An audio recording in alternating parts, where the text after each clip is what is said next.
L'état d'urgence sanitaire a été prolongé jusqu'au 10 juillet 2020 au Maroc. Une décision prise afin d'aider le pays à contenir la pandémie de coronavirus. À travers ce décret, l'exécutif prévoit de protéger les populations contre les effets néfastes de la pandémie.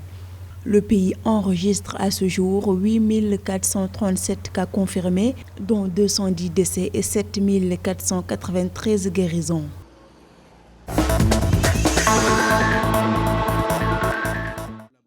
Le gouvernement togolais a levé le couvre-feu fixé depuis début avril 2020 pour contenir la propagation du coronavirus. C'est une déclaration du 6 juin 2020. Au 9 juin, le port obligatoire des masques est entré en vigueur sur le territoire national dans le cadre de la riposte gouvernementale contre la pandémie. Pour rappel, le Togo a enregistré 501 cas de coronavirus pour 260 guérisons et 13 décès.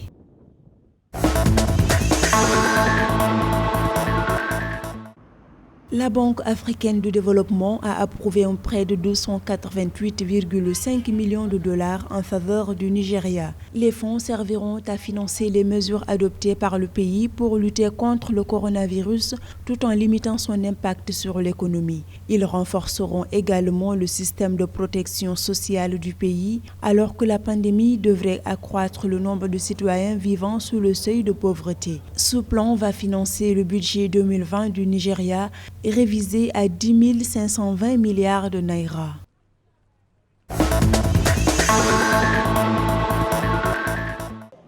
La pandémie de coronavirus pourrait impacter l'appui financier du programme des Nations Unies pour le développement PNUD en Côte d'Ivoire. Ceci révélé lors d'une séance qui avait pour objectif de mettre en œuvre des plans de travail 2020 dans un contexte de crise sanitaire. Pour prévenir cette situation, le gouvernement ivoirien a mis en place des mesures de mitigation, notamment l'impact sur la gouvernance et le développement durable. Ce plan devrait permettre de renforcer le cadre de coopération entre l'exécutif et le PNUD.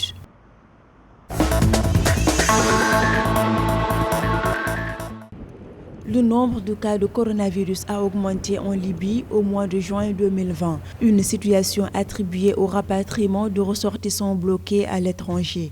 À cet effet, le ministère de la Santé a mis en garde contre les risques de contamination qui pourraient nuire au système sanitaire du pays. Ceci tout en établissant une politique de santé publique. Notons qu'au 28 mai dernier, le Premier ministre Fayez Al-Sarraj a formé un comité pour enquêter sur la propagation du virus chez les personnes rentrant de l'étranger.